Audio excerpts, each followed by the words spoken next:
You wanted the best. You've got the best podcast. The hottest podcast in the world. The Chris Voss Show, the preeminent podcast with guests so smart you may experience serious brain bleed. Get ready. Strap yourself in. Keep your hands, arms, and legs inside the vehicle at all times, because you're about to go on a monster education roller coaster with your brain. Now, here's your host, Chris Voss.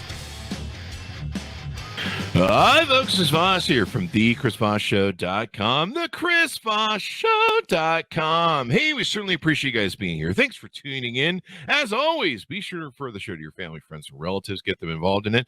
Have them join the family that loves you, but doesn't judge you. We love you. We put our arms around you. You listen to the show as a giant hug every day. But it's also a good hug. It's nothing weird. Anyway, guys, we certainly appreciate you guys. If you get a chance, go give us 5 stars over there on iTunes. You go into the iTunes section of reviews and give us some 5 stars. Give us a great recommendation. Help the show along so we can keep bringing you more. I'm not doing another show until somebody does a review. No, I'm just kidding. We're not doing that. Anyway, guys, we certainly appreciate those that do, and those that listen, and those that share the show. We appreciate all of you. So thank you for tuning in. Today we have an amazing author on the show. She's going to be talking about her book. In the meantime, go also check us out on youtube.com, the big LinkedIn group, our LinkedIn newsletter, all those great places. And of course, my new courses in the consulting site, Chris Voss Leadership.Institute.com. She's the author of one of the newest books that has come out. We'll be talking about her and some of her coaching and some of the other work that she does. It really is simple. A Holistic Approach to Self-Confidence by Alexandra. Dotcheva. She's going to be on the show talking to us about her amazing book that you want to take and get, because self-confidence is always good to have. And of course, holistic, beats, snorting lots of cocaine. I don't know. Don't do that, folks. Don't do that. It's bad. I'm trying to think of a movie star that I can pull that joke on. Anyway, guys, she has a holistic approach to self-confidence. And so we'll be talking to her today about her book. I can hear her laughing in the back, which kind of got me there. Born and raised into a musician's family in Bulgaria, she came to the United States in 2000 after earning a bachelor's degree in music from the National Academy of Music. And she earned a Doctor of Music awards in violin performance from Louisiana State University in 2007. It's clearly Monday, and Chris Voss is getting the brain and voice going. Alexandra, welcome to the show. How are you? I'm great, Chris. Thank you so much for having me. Such a pleasure. Thank you. And thank you for coming as well. Give us your .com so people can look you up on the interwebs and find out more about you. Of course. The website is www.holisticselfconfidence.com. There you go. And so what motivated you to write this book? Is it your first book, and what motivated you? It is my first book and hopefully my only book, because if I don't get the point across with the first book, I did a very poor job. But the book was motivated because I personally struggled with lack of self-esteem and self-confidence for well over 2 decades, until I got sick of myself and decided to revert all this mindset. But I was a violinist indeed for 26 years of my life. Wow. When I realized that I wasn't meant to be a violinist, especially when the financial crisis hit in 2008, I decided to put myself through nursing school. I had no science base, only arts. And my parents were horrified. My friends were like, oh, really? Are you sure you want to do that? Well, I've said it's a great profession. It's a demanded profession. And I will finally get a better perspective of real life, how real people live and suffering, and truly get my feet on the ground in a very different way from the artistic perspective of a violinist and playing in orchestras, in concerts.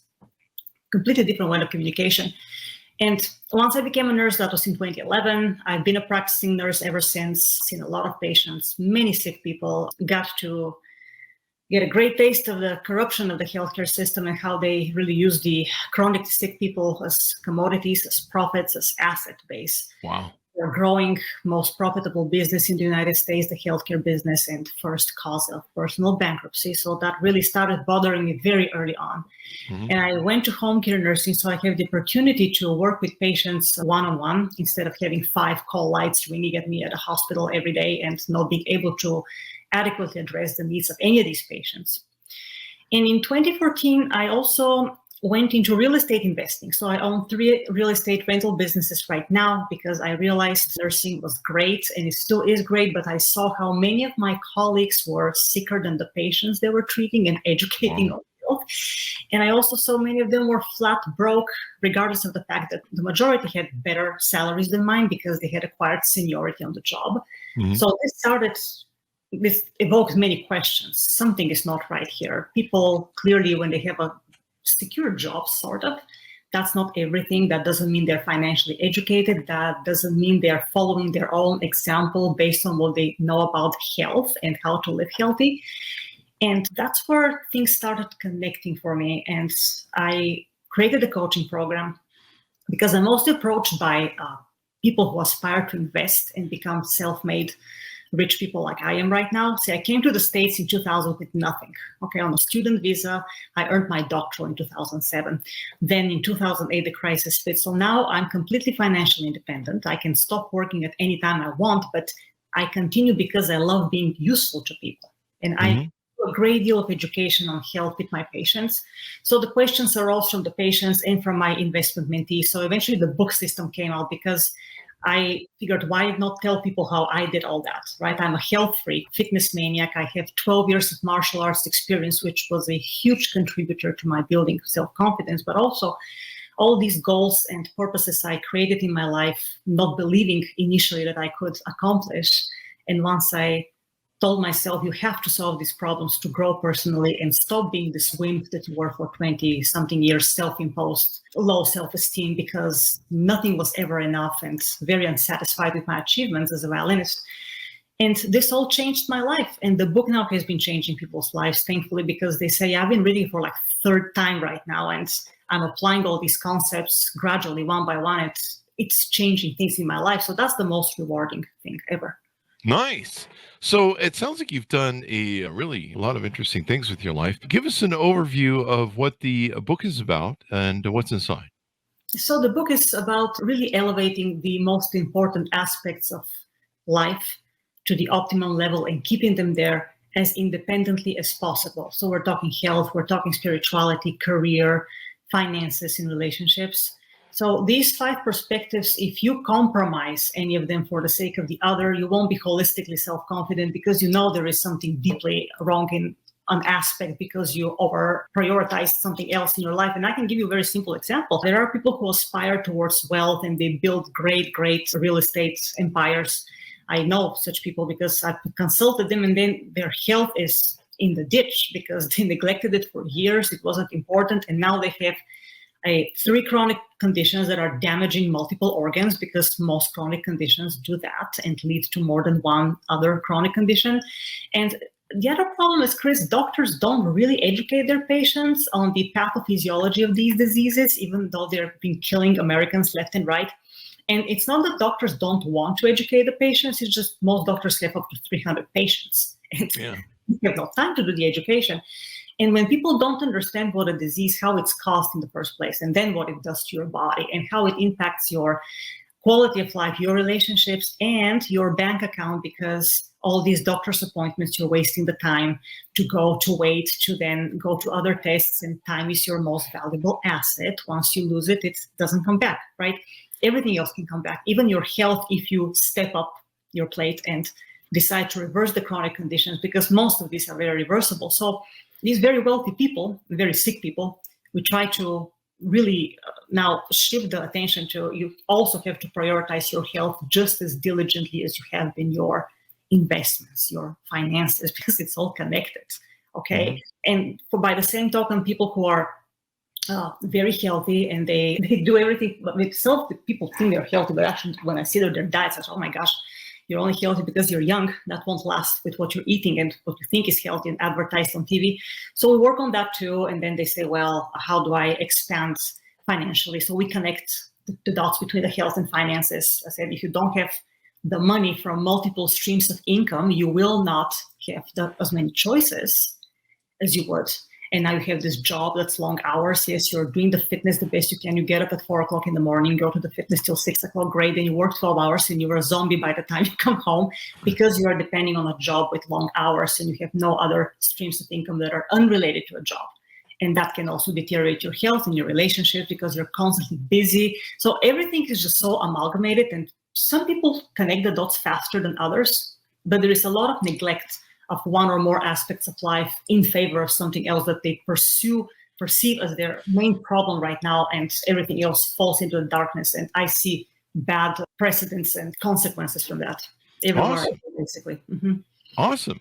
So there's a lot of different stuff that's in your book. Let's talk about some of it.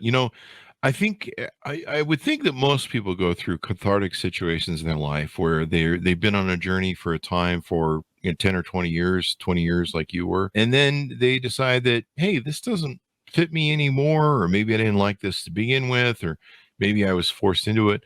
You said you were a violinist for much of your life. Did you feel, was it something you got into because of maybe your parents push you to, or what was it that made you embrace that? And then what made you finally realize that maybe this isn't well fitted for you?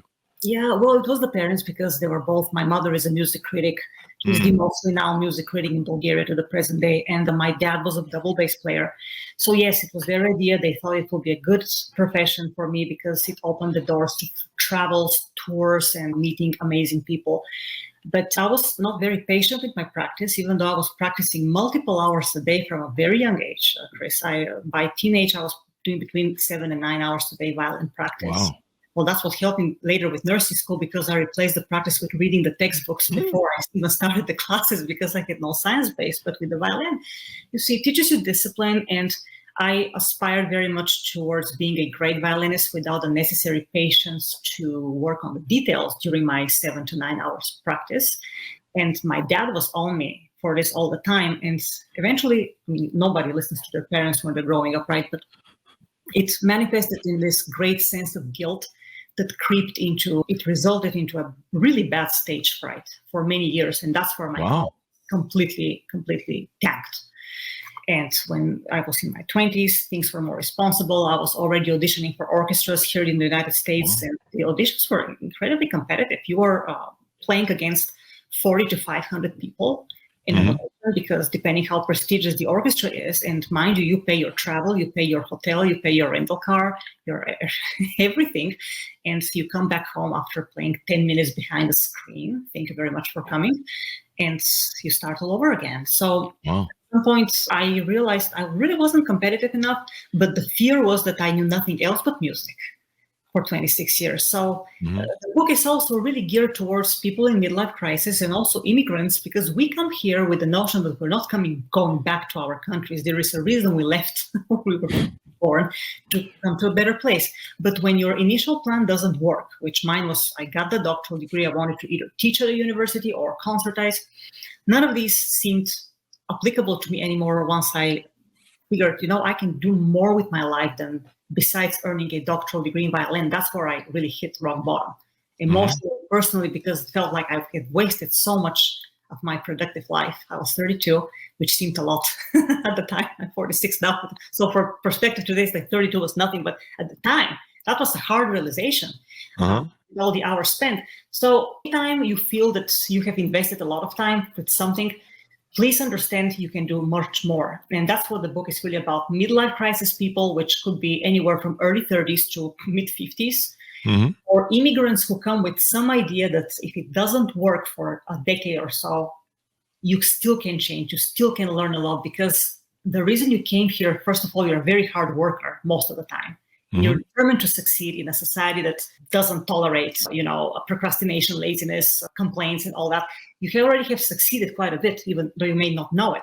But there's so much more to learn and accomplish. If only you switch the mindset and say, I will do this now because I will regret 20 or 30 years from now. Yeah, it's people that sometimes put off making those changes. I think they just end up more unhappy, don't they? Yes, yes, they do, because they try to please others. They try not to offend other people, and they basically live by other people's opinions. You can't do this forever. Yeah, and you're a product and not your own responsible entity. And maybe sometimes that contributes to people's disease or sickness, because since they're so unhappy and they're miserable on the inside and they hold it in, it festers, I guess. Well, the anxiety can lower your immune system. The low self-esteem can lower your immune system. But also when you have low self-esteem, you really have no motivation to care for yourself. You're like the last person you want to care about, and you kind of leave yourself behind. and you give up on it. I absolutely, the saddest thing in my life, Chris, is that my father was one of those people who went into clinical depression. I know this now. I didn't know it at the time, but he was in depression for more than 20 years. Because he had a very negative outlook on life. He let his health deteriorate quite a bit, even though he was taking his medications religiously, but he wouldn't change his lifestyle habits, even though I was trying everything I could to convince him otherwise. He just had given up on himself, and he was the most talented person in the family as far as musicianship, extremely knowledgeable, competence, erudition, everything. But if you decide that you're not worthy, nobody can help you. And I just really try to reverse this mental pattern that I voluntarily copied from my dad for many years, because he was my role model and I just really loved him, and I still to the present day, just for different reasons now. Yeah. I mean, we all, life doesn't come with the owner's manual. That's one of the challenges. I don't know. Did you get one? I didn't get one. There's no owner's manual. And so sadly, we have to kind of fumble around through life a little bit. And it's only until we've made, some mistakes or two that we, kind of learn how it is. One thing that was interesting about your book is one of the things you talk about is how to assess your current life situation. And I've never heard, I hear a lot of self-help books like how to be more successful. But, I never heard an aspect of sitting down and going, I don't know if your life is really crap and maybe you should work on it. It's a lot of people aren't good at looking at their current situation, or if they are, they just get depressed instead of trying to figure out a way beyond that. Talk a little bit about that and what you teach in your book. Yes, and this is very understandable, Chris. I went through it. I can fully relate to the fear of sitting with yourself and being honest, because you feel this horrible void when you realize that you could have done much more with your life. And you're at a certain point where you thought it was okay, but now it's not okay. Sitting with yourself, being honest with yourself is one of the hardest things, if not the hardest. Because if there is anything that most people absolutely hate doing, and I was in that number of people, is think for themselves. Mm-hmm. So they like to live by other people's opinions. They like to read the books. How can you improve your life? But what about your life right now? What do you want to improve? And I found that for years, it was hard to me to reliably and seriously and honestly write goals on a piece of paper, because I never thought I could accomplish them. They seemed ridiculous. They seemed absurd. And then I wrote these goals. I kind of started, okay, I can probably work through that. And then I realized they didn't work because they were still goals that would please somebody else. They would be approved by somebody else. They weren't really my goals. And once I got understanding, then it became easier. But it's not a fun or a picnic process, because you have to realize where you have been limited, how many of these limitations you allowed yourself to impose on yourself, and how many of those you allowed others to impose on yourself. And most of the time, the saddest realization and the hardest to overcome is that 90% of your self-limitations were imposed by you yourself. This is why people don't like sitting with themselves, with their naked selves, and analyzing their lives and do that. In chapter 1, I walk them through the process. Then there is another set of mind training exercises in the chapter 14 of the book to just close the whole frame once people understand the whole concepts of the 5 life aspects, what I teach one-on-one with my mentees. But the first thing I tell people who approach me for coaching, I tell them, why don't you get the book first? Because that's how I started learning before I bought a real estate investment class from a self-made millionaire who started from scratch at one point. I first read 6 of his books, and I tell them, I only have 1 book.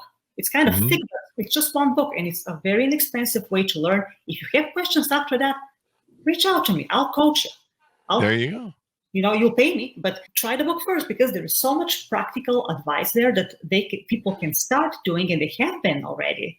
And that will improve your life tremendously just by that. And then if we want to dig into details, I'll be more than happy to help you. There you go. So you do coaching as well and work with people. That's always good to have. People sometimes like that one-on-one interpersonal embrace. I've kind of said the same thing sometimes, where like I remember we did trainings and we provided different courses and books, and a lot of people were just like, hey, can I just work with you? Because I don't know.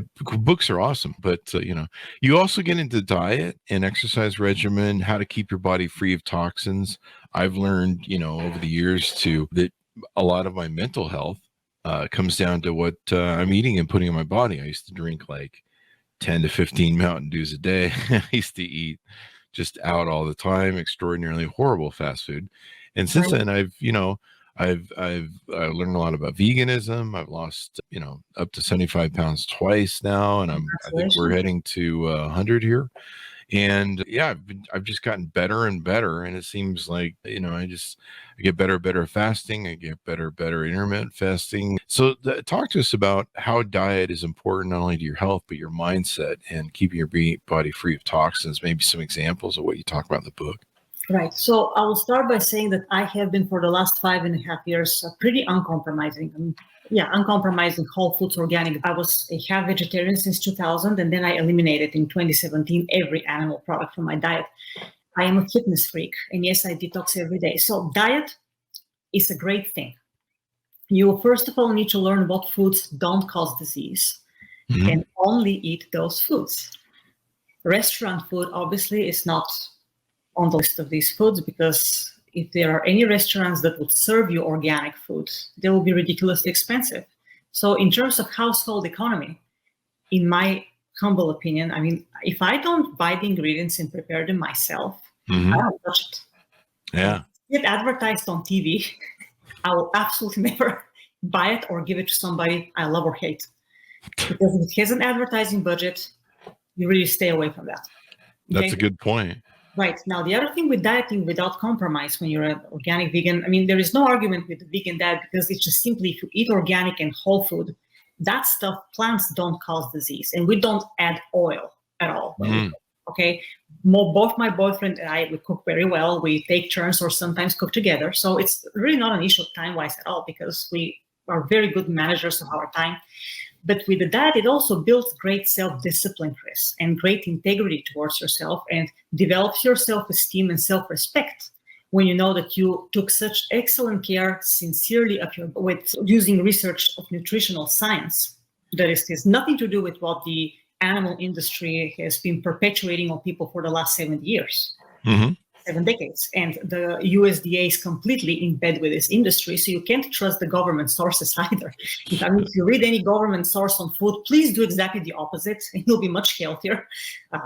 In the book, I really rip apart diabetes type 2, because this is one of my greatest discouragements and aggravating points. Diabetes type 2, a completely man-made and man-reversible disease, yet the most profitable diseases in the healthcare industry. It's absurd. It's absolutely absurd, and that's just gets me going so bad. So dieting truly is it's the fuel you give to your body. Think about how many people take great care of their vehicles, their cars. They give the best fuel. What about your body? Isn't that more important than your car that you're driving? Oh yeah. Right. So it's such a simple concept, yet amazingly staggering number of people still don't get it. Yeah. Like when I went vegan, I started eating broccoli every day and just eating stuff. And I'm not vegan now, but I will go hard vegan to lose weight. And I think I'm mostly vegan now. I'm not vegan. There's also vegan, or you're not vegan, Chris. Yeah, I forget now. I remember there's like 20 different variations of veganism, and I always love the people who are, what are they still eat fish meat, but they're paleontologists. That's pescatarians. No, pescatarians. Yeah, I'm always like, you're not really vegan. You're still eating meat. Come on. Plant-based. Listen, if it has a mother and a father, I am vegan. Okay. So I'm somewhere in the veganese. We'll just put it that way. I'm somewhere on the spectrum. So I'm still eating dairy, and I'm still eating. I'm just staying away from meat, as it were, per se. And it's interesting to me. Like, people will come to me and they'll be like, "You're eating broccoli. How are you going to get your protein?" And you're like, the whole marketing behind protein and stuff is crazy. Yeah, broccoli is full of protein. That's one of the most protein-rich plants. And then you never think that the animals they eat are plant-fed animals. Yeah, where do they get their protein from? People think that you have to buy something that says, "Oh, it also has some protein in it." Like, here's a giant slab of fat, and we added protein so that you'll get your protein when you eat your McDonald's burger. You're like, what? And but that's an example of the marketing that's used against us, where I don't know, maybe broccoli just needs to get a better marketing PR division, eat more broccoli or something like that. I don't know. But, you're right. And the thing that I've learned is, me with intermittent fasting, my brain is sharper than it ever is when I'm intermittent fasting. Like right now, it's super sharp. I'm motivated. I'm geared up. I have plenty of energy. One thing that's kind of interesting is, and one of the other marketing things we're taught is to eat 3 times a day. You don't need to eat 3 times a day. You're eating for a winter that never comes. It used to be we used to eat a lot of food and store a lot of food in our bodies because during winter, we couldn't grow stuff and forage in caveman days. But we don't need to eat that way. It's 72 degrees all year long. And so, I've learned that just eating well, eating healthy, intermittent fasting, not shoving food in my face and horrible quote unquote food, like donuts and different things that I don't need to be eating, high, insulin spikes and sugar. My brain's a lot better off. I'm not sure. intermittent fasting into permanent fasting. Yeah. And, I've been doing 20-hour fast, 21-hour fast. I think is my longest now. And I've been getting pretty good at it and breaking through insulin resistance and stuff. And my brain is sharp as a tack. One of the things that most people don't realize is when you do fast and you learn to have your body adapt to it, your body actually amplifies your brain and your senses because, in caveman days, you would need that because you're like, I'm starving. I need to go find food. And so it amplifies everything so that you can hunt down food. Well, you don't really have to do that today. And I just go to the fridge. But man, it really makes a difference. Like I'm sharp as a tack when I'm fasting and stuff. And people don't realize a lot of that, mental health, depression, feeling lethargic, not having energy. I got plenty, and coffee helps too as well. So there's that. But with the fasting, you're also detoxing your blood. Exactly. And what applies to your brain is what makes your memory better, your acuity better, and everything, your alertness. That's what goes everywhere. Right. So with plant-based food, I wanted to say something about dairy and eggs, because when I stopped meat in 2000 and I was eating dairy and eggs, these derivative products from the animals that are getting blasted with the drugs of the animal industry, the drugs that suppress your immune system, including the hormones that are in these animals, they transfer into their derivative products. They don't magically go away. So your milk, your eggs, even the ones that are grown under the organic label, they grow them next to the non-organic animals. Can you really trust these companies? I don't think so. There was this amazing study in 1951. It was done by 2 European scholars on the Norwegian heart rate death disease during World War II. Hitler took the livestock to feed his war machine. And Norwegians were deprived of their livestock for several years. And then it was seen how the death related to heart disease really went down. And that meat. So then after hostilities ended, Norwegians were able to keep their livestock. They started eating it again and gorging, and the heart rate related death rate went exactly where it was before Hitler started taking the animals away. And that was meat grown much more organically and cleanly than any organic claim today in our industry, right? And it was still not healthy for the cardiovascular system, but we never learned. Yeah, and now they do this industrial production of farming and meat, and it's amazing all the different toxins and stuff that go into it. Yeah, I've learned it's very simple to live your life. We've had some great authors on the show. Dr. Frey, I think it is Dr. I may not be remember his name correctly, but he's written books on intermittent fast. But yeah, just eating well has made a really difference in my mindset, my body, my life. If your body's happy with you, your life's happy with you. And last night I still lost a pound, but I got into a bag of buttered popcorn. It's supposed to be one of the healthier buttered popcorn, but come on, it's a lot of carbs. And I got into a bag of it last night and shamefully ate the whole bag. And I felt really bloated, just and awful and stuff. And it was really messing with me. I need to stop eating that. Yeah, and I was good the rest of the day, but we kind of went off on a thing. But we still lost a pound, and you just have to stay on track. But see, that feeling of being bloated and feeling it affects your brain, your health, and it kind of affected my mindset the rest of the day, where I was just like, And what's funny is we get in that mindset where we're like, oh, I feel horrible. And then we're like, well, eat more crap. Maybe you'll get we look for that insulin spike or that sugar or that thing. Let's move on to some of the other topics of your book. You do mind training for lasting success and how to determine what types of people have a place in your life. Let's talk about a couple of those things before we go out. So the mind training exercise is basically, I really encourage people to examine their fears. There are several types of fears, so we get into that in quite a bit of detail. I have in the book, but also with the students, trainees. Fears are great if used productively, but most people don't know the difference. So anxiety can be turned into a driving force, or it can be a debilitating force, as we see the uncontrolled levels of anxiety and pill-taking, anxiety-related medication here in the United States. But building habits of success, it's not just the fears, it's also your time management, a great skill to manage your time, because like I said before, it is your most valuable asset. And I learned this from my own mentors years ago. I never thought about it that way. It's most successful people really value first and foremost their time. So we learn time management, as a success building mindset. And there are several other components.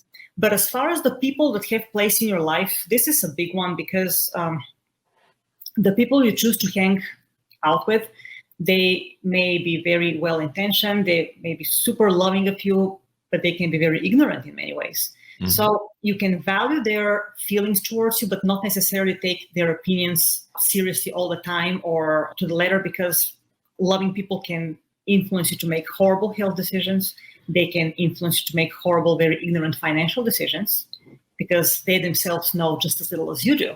So if you're able to recognize that, and I'll give you an example, when I started getting into investing in 2012, 2013, learning about precious metals, commodities, real estate investing, paper assets, and business investing, I had friends who were very well-educated people and said, stay away from this, because these people are going to take your hard-earned money. You need to keep it in a savings account and save for retirement.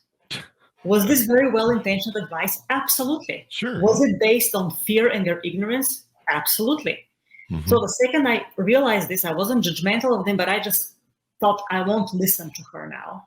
Mm-hmm. Let me continue my own research and make up my mind and take the responsibility for my mistakes financially and move on. And that was the best approach I ever had. So with relationships, you got to be very, very careful. And then there are some people that outright waste your time. You just go drink coffee with them for 2 hours, and all you guys do is discuss everybody and their mother with no contribution to each other's personal growth whatsoever. With age, you learn to value time differently. So I've stopped doing this very long time ago, and I don't feel lonely or anything, because I can never get bored with the things I do. So you learn to not be socially desperate. Mm-hmm. You connect with people who are mind-driven, who are success-driven, like you are, like other people I talk with, people who really have their stuff together, right? Mm-hmm. And you learn from them. They make you more ambitious. You see, oh, he has accomplished that, I haven't. Can I do better? Can I do something similar with myself? That's what motivates you to keep going and stay in the game. And then you, in return, enrich their lives with your experience and willingness to share it. And that's a great way to have relationships with people. But otherwise, what most people have, like their choices of people they hang out with, like, wow, really. Who you surround yourself with is who you become. There's a saying, and I've seen a lot of debate about it, but the closest 5 to 6 people you surround yourself are who you become. And I think that's largely true. I mean, they infect your thinking. The people you're around the most infect your thinking, and you become like your parents mostly, whether you realize it or not, because you're around your parents for 20 years. And you tend to mirror them, whether you realize it or not. You tend to mirror them in their behaviors, because in the relationship behaviors between two people as a husband, wife, or spouse, significant other, et cetera, et cetera. You tend to mirror their relationship, how they handle relationships, and also their personalities. And so, yeah, the people we hang around with can really infect our minds, and wherever your mind goes is where the rest of you goes, I suppose. Yes, I agree 100%. That's exactly the point. And it's harder with partners. I discussed 4 types of partners, intimate partners in the book, as far as your aspirations and mutual goals and respect for each other's goals. Very important in partnership, because many times your partner can sabotage your efforts, but also your partner or relatives or loved ones, the ones that you're, like you said, the 5 or 6 people closest to you, are also the easiest ones to use as excuses for your lack of motivation and organization and self-discipline. So making the differentiating between these 2 factors, whether they're actively sabotaging your efforts or subconsciously with good intentions, or you are using them as the why as to why you haven't changed things that you know you should be changing. It's a very important distinction. Mm-hmm. Most definitely. Anything else you want to tease out upon your book? Of course, we can't give all the readers all the details. They've got to order up the book and read it. Anything more else you want to tease out about your book? Well, I really want to say that I encourage people to look into it because you will get a very nice system. It's a very uncomplicated principle that I use throughout the book that is applied to every life aspect. It works exactly the same way across the board. You basically find where you are in each life aspect. You have to determine what's in the way. But I help you do that because it's sometimes some things are less obvious than others that are in your way. Then you create the goals, then you act on the goals. But the system is uncomplicated. And I said it works. If it works with your health, it's going to work in your investments, in your career, in your spirituality, and your relationships. And if you have these 5 components under great control at all times, and of course, things happen with life. Okay, we plan things, other things happen, but you're better able to handle the challenges and unexpected, unplanned problems and solve them. And that only contributes to your self-confidence and self-esteem that much more. You will have a fantastic life. There you go. There you go. Makes all the difference in the world. So give us your .com so that people can find you on the interwebs. Yes, again, the website is www.holisticselfconfidence.com. I offer a paperback and ebook version. The ebook is purchasable worldwide. The paperback is buyable in the United States. There you go. Be sure to order up the book, guys. Check it out wherever fine books are sold. Order off our website, preferably.